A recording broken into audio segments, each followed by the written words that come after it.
Hola, mi nombre es Víctor Manuel Ortiz Rosas. Eh, Les hablaré sobre tratos sensibles sobre información pública de las causas de muerte en México. Ese es un trabajo asesorado por mi asesor de tesis de maestría, el doctor Hugo Adolfo Suárez. El contenido de la presentación se divide en la siguiente forma. Como antecedente, tenemos que en 2006 se planteó el concepto de epsilon privacidad diferencial. El objetivo de esta definición es que si yo quisiera publicar información estadística sobre una base de datos, esta información no revele nada acerca de un individuo en particular que se encuentra en esta base de datos. Como planteamiento tenemos el siguiente problema. Imaginemos que tenemos dos bases de datos, D y D' con las calificaciones de 4 y 3 individuos respectivamente. eh, Quisiéramos publicar la cantidad de reprobados en cada base de datos. Para el caso de la primera sería 2, mientras que para el caso de la segunda sería 1. Si publicáramos estos dos datos, aun cuando no publicáramos ninguna base de datos, si un individuo malicioso supiera que un individuo en particular, que en este caso es Rogelio, no se encuentra en la segunda base de datos, pues este puede concluir que Rogelio es reprobado y habríamos violado la privacidad de Rogelio. Entonces vamos a tratar de solucionar este tipo de problemáticas. Bien, iniciamos con los conceptos básicos. El concepto de base de datos, que pues, no es más que un conjunto de ciertos registros. Dos bases de datos pues, son adyacentes y difieren en algún registro. Una petición pues, va a ser una función que va a asociar una base de datos con algún elemento de un rango. La mayoría de veces pues, estas peticiones van a ser estadísticas. La sensibilidad de una petición pues, va a ser el máximo entre las distancias que toman las peticiones sobre dos bases de datos adyacentes. Un algoritmo de lectorización, pues va a ser un algoritmo que no es determinista, sino que la salida que devuelve, pues va a devolver un valor con cierta distribución de probabilidad determinada por el propio algoritmo.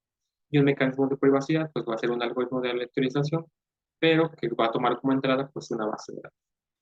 Bien, un algoritmo de privacidad va a proveer de epsilon privacidad diferencial si satisface esta desigualdad para cualquier subconjunto S de salidas en el rango del algoritmo. Y esto pues va a estar según el parámetro epsilon mayor que cero que queramos que se satisfaga. Bien, un mecanismo que estamos aplicando para este problema es el mecanismo de Laplace, que trata de que si yo quiero publicar un dato FDD, yo voy a agregarle un ruido que va a seguir esta distribución, una distribución de Laplace, con estos parámetros. Yo puedo generalizar este mecanismo para el caso vectorial y en lugar de agregarle sumarle una única variable, pues yo le voy a sumar un vector aleatorio que va a constituir de variables aleatorias independientes y únicamente distribuidas con esta distribución.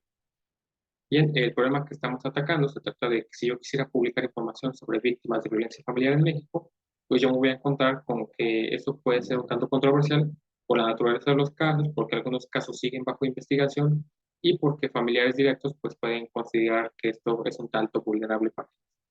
Si yo quisiera publicar un histograma sobre cómo se distribuyen las edades de víctimas de violencia, pues tendría esta forma.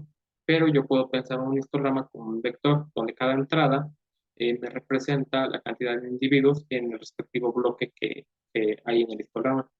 Entonces puedo utilizar el mecanismo de Laplace para vectores que anteriormente explicamos y transformaríamos el histograma anterior en uno de esta forma. Como podemos ver, las tendencias se siguen observando, que por ejemplo la mayoría de víctimas se encuentran entre los 20 y los 40 años y me genera nuevos datos donde no lo sabía, pero eso puede ser un tanto beneficioso según como lo veamos, ya que para un adversario pues esto podrá confundirlo y proveería incluso de más privacidad a los individuos que están en la base de datos.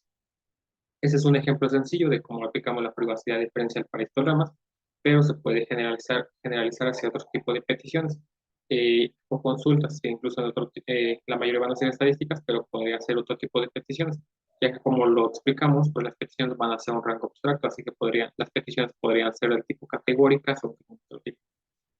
Bien, pues esta es la referencia que utilizamos para este trabajo y pues les agradezco su atención. Gracias.